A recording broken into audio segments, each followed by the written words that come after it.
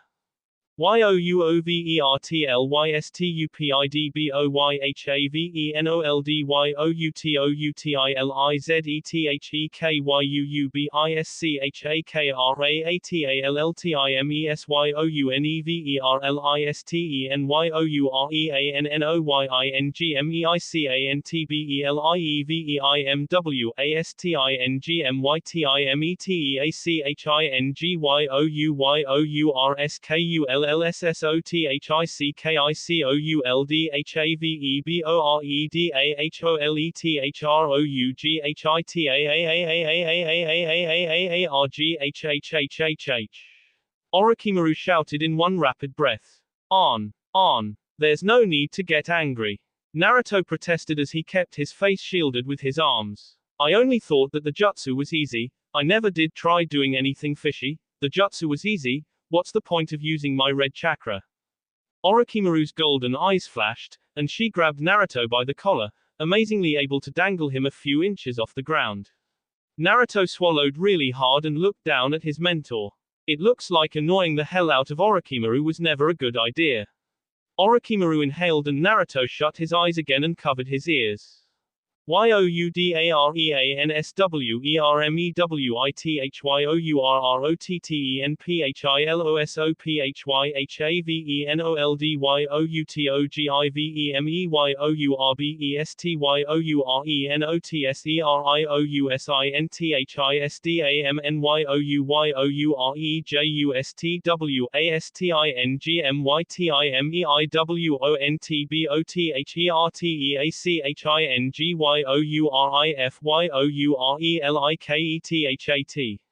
Orochimaru yelled. I'm sorry, Naruto said, throwing up his hands. I'll be more serious now, I promise. And then in a fraction of a second he was sitting on the snow, blinking, Orochimaru standing some 20 meters from him, glaring at him. Naruto stood up and concentrated, all the while feeling that intense gaze hitting the right side of his face full force. Eyes narrowing. He scanned the cliff surrounding the dell and found a dead pine that looked easy to pull out of the soil. He threw another furtive glance toward his mentor, Agad. It was creepy to think that Orochimaru was actually his mentor now. Orochimaru was watching him like a hawk. Naruto swallowed. If I don't use my other chakra, I know she's going to give me a sound beating even if it does bounce back to her 3 times. I better do this right, I don't want to know how scary she can be once her patience runs out, and El Hermit did say she doesn't have enough patience to begin with. Naruto drew within himself, focusing to that locked cage, that cage where all of his tremendous power came from. He did not need to ask nor do anything, because the power was just there, waiting for him. He called for it, and it came to him in a rush of red flood, flowing into him, filling him to the brim. Blue eyes snapped open, and Naruto felt he'd do it right this time. He won't go for simple rattlesnakes, he'd had king cobras. He aimed toward the dead pine tree and Senigyasu. There was one wild moment of smoke, and 6 brown king cobras shot out of Naruto's sleeve, arching in the air, necks spread and jaws open to their full extent, fangs glistening. Very good, Naruto, Orochimaru thought, lips spreading in a proud smile. And then, Orochimaru-sensei, how do I control the force of these snakes? What? Orochimaru blinked and made to say something, until she realized what she was looking at. The pine tree that Naruto grabbed had fallen off a cliff, and Naruto was now flying in the air, dragged by the force.